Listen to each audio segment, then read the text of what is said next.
the servant that God chose to replace Saul. And we're going to start reading in verse number 20 of Psalm 89.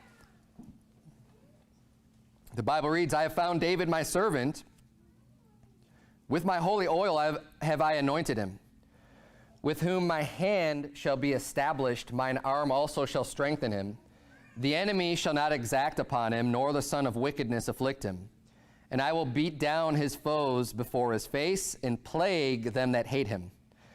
But my faithfulness and my mercy shall be with him, and in my name shall his horn be exalted.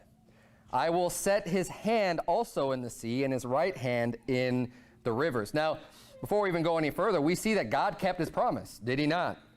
God was with David. God fought David's battles for him. God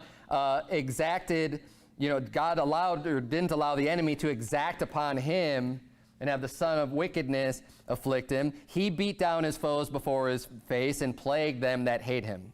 God did all that for him. God exalted David in his kingdom, on his throne.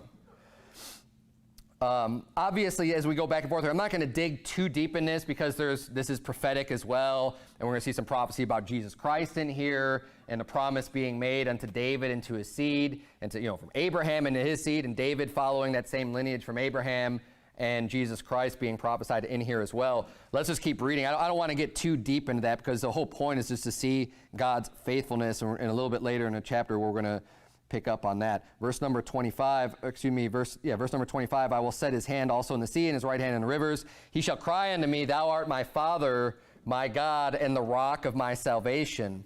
Also, I will make him my firstborn, higher than the kings of the earth. So here, I believe, is prophetic of Jesus Christ. My mercy will I keep for him forevermore, and my covenant shall stand fast with him.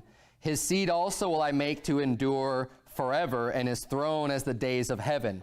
If his children forsake my law and walk not in my judgments, if they break my statutes and keep not my commandments, then will I visit their transgression with the rod and their iniquity with stripes. Look at verse 33. Nevertheless, my loving kindness will I not utterly take from him, nor suffer my faithfulness to fail. And this is just one of those truths that we as believers can completely appreciate and love about God, is that, when we do wrong, when we break God's statutes, if we don't keep his commandments,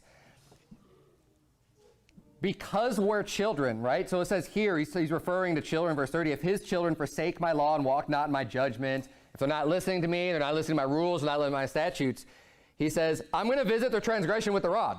You're going to be chastened. You're going to be disciplined. You're going to have consequences for your sin. It's not going to be pleasant. I will come and visit them and their iniquity with stripes. And that's, we ought to have that proper fear of the Lord for that. But he says, nevertheless, regardless of that, regardless of the stripes and the chastening that I'm going to deliver, he says, my loving kindness will I not utterly take from him, nor suffer my faithfulness to fail. God's faithfulness will never fail. God doesn't change on it. God makes a promise and he says, hey, eternal life, and he says it's eternal. That means forever. He doesn't take back on that. And there is no amount of sin that you can commit that God will say, oh, nope, now I'm taking it back. He's true to his word. He's faithful. And in his word, over and over again, when it comes to our salvation, it's believe.